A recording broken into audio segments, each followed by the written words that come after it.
কিয়ামত দিবসে হাসরের ময়দানের একমাত্র মালিক হচ্ছেন আল্লাহ সুবহানাহু ওয়া তাআলা।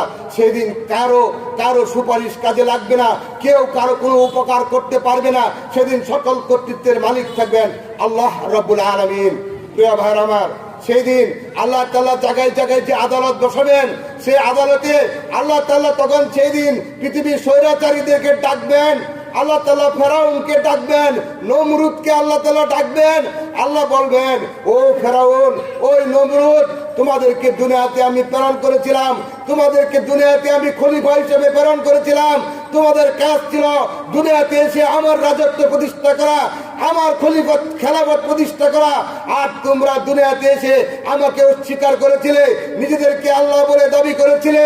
আজকে যে আদালত চত্বর, এই যে হাসরের ময়দান, এখানে যে বিচার ফয়সালাগুলো হচ্ছে, এগুলা কার হুকুমে চলছে? এগুলা সবই আল্লাহর হুকুমে চলছে, ঠিক কিনা বলেন? হাসরের ময়দানের বিচার কার হুকুমে চলবে? সুতরাং আমাদের দেশের যে বিচার ফয়সালা, আমাদের দেশের অফিস আদালত, আমাদের দেশের বঙ্গভবন, আমাদের দেশের প্রধানমন্ত্রীর কার্যালয়, আমাদের দেশের সংসদ ভবন, এগুলো সবই আল্লাহর হুকুমে চলবে, ঠিক কিনা বলেন?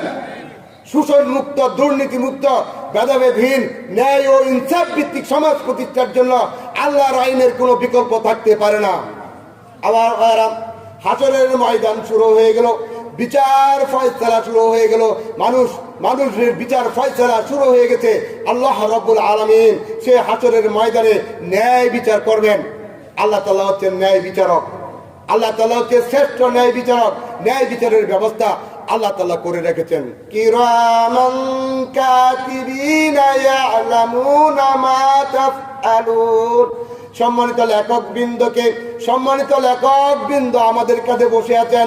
মানুষ এমন কোন কথা বলে না যে কথা রেকর্ড হয় না। প্রত্যেকটি কথা, আমাদের প্রত্যেকটি কথা রেকর্ড হয়ে যায়। রেকর্ড করার জন্য আল্লাহ তাআলা ফেরেশতাদেরকে বসায় রেখেছেন। ফেরেশতাদের ঘুম নাই, ঘর নাই, সংসার নাই, ফেরেশতাদের চাকরি নাই, গৃহস্থী নাই। ফেরেশতাদের একটি কাজ, আমাদের কার্যক্রম ফেরেশতারা লিপিবদ্ধ করছে।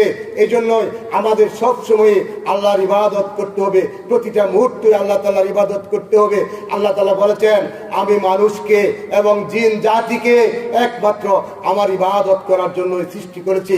মানুষের কাজ হলো একমাত্র আল্লাহর ইবাদত করা, আর কোনো কাজ মানুষের নাই। আমার ভাইরা, তাহলে এটা কিভাবে সম্ভব? আমরা কিভাবে 24 ঘন্টা আল্লাহর ইবাদত করব? আমাদেরকে 24 ঘন্টায় আল্লাহর ইবাদত করতে হবে। 140 মিনিট, একদিনে 140 মিনিটে আমাদের ইবাদত করতে হবে। এটা কিভাবে সম্ভব? আমরা যখন মানুষের সাথে লেনদেন করব, তখন সঠিকভাবে লেনদেন করব। আমরা যখন ব্যবসা বাণিজ্য করব, তখন সঠিকভাবে ব্যবসা বাণিজ্য করব। আমরা যখন গৃহস্থী করব, আমরা যখন দুনিয়াবি কাজ করব, প্রত্যেকটি কাজ আল্লাহ রাসূলের সুন্নাত অনুযায়ী, আল্লাহ তাআলার নির্দেশ অনুযায়ী করব। তাহলে প্রত্যেকটি কাজই আমাদের ইবাদতে পরিণত হয়ে যাবে। আমার প্রত্যেকটি কর্ম রেকর্ড হয়ে গেল। আল্লাহ রাব্বুল আলামিন সেই হাসরের ময়দানে, সেই মহা মুসিবতের দিন আল্লাহ তাআলা আমলনামাটাকে ছেড়ে দিবেন। আল্লাহ বলবেন যে ইকরা, পড়ো, ইকরা ওয়া কিতাবাকা, পড়ো তোমার এই কিতাব, পড়ো তোমার এই আমলনামা।